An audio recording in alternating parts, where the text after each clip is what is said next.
আসসালামু আলাইকুম। দেখেন লাইট বন্ধ করে দিচ্ছি। আর এখানে দেখেন এই যে মুরগিকে খাবার পানি দিলাম, এই যে খাইতেছে সবাই। মাশাআল্লাহ সবাই সুস্থ আছে। এই যে দেখেন এই বড় মুরগিটা এর আগের আপডেটে আপনাদের দেখাইছিলাম যে ও ডিম পাড়তেছে।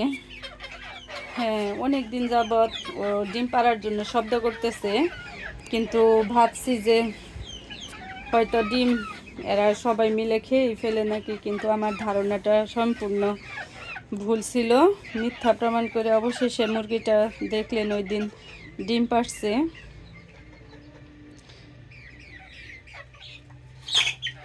ওই দিন ডিম পাড়ছে মুরগিটা। তারপর আজকে আবার দ্বিতীয় দিনে যে মুরগিকে ঘাস খাইতে দিছি, দেখেন একটু কাঁঠাল ছিল খাইতে দিছিলাম। এই যে খাবার পানি আর ঘাস ঘাস খাইতে দিছিলাম। দেখি ঘাসগুলো একটু উল্টে দেই, ওদের খাইতে জানি সুবিধা হয়। এই যে আর দেখেন মুরগিটা, ওরা ভয় পাইতেছে। মুরগিটা এইখানে আজকের মতো এই যে ডিম পাড়ে রাখছিল, আমি দেখে পরে আবার ঢাইকে রাখছি। দ্বিতীয় দিনের মতো ডিম পাড়ছে মুরগিটা। তো দ্বিতীয় দিনের মতো ডিম পাড়ছে।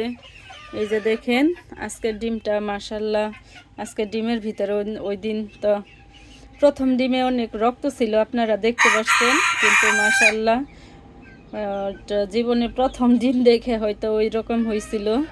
আর দ্বিতীয় ডিমটা হালকা একটু সামান্য একটু রক্ত, আর পুরা ডিমটাই মাশাআল্লাহ সুস্থ।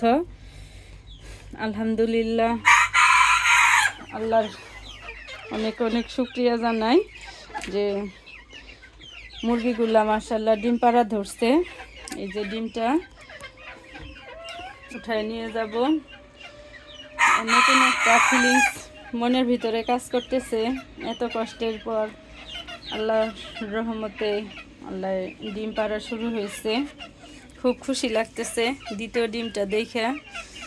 আর কারণ যেহেতু দেখেন নিচের ইটা শক্ত, সেহেতু ডিমটা পরে ভেঙে যাওয়ারই ছিল, সেজন্য যে ঘাস লতা পাতা কিছু এখানে দিয়ে দিছি যাতে ডিমটা পড়লে যেন না ভাঙে। দেখেন মোরগ কেমন করে শব্দ করতেছে। ওরা লাইট বন্ধ করে দিলে ওরা ঘুমা, কাজে ওরা এখন ঘুমাবে, আমি চলে যাই। আপনারা সবাই ভালো থাকবেন আর আমার জন্য দোয়া করবেন। দ্বিতীয় দিনের আপডেটটা আপনাদের ভাবলাম যে আপনাদের দেখাই, সেজন্য শেয়ার করলাম। আপনারা সবাই দোয়া রাখবেন আর ভালো থাকবেন। আল্লাহ হাফেজ।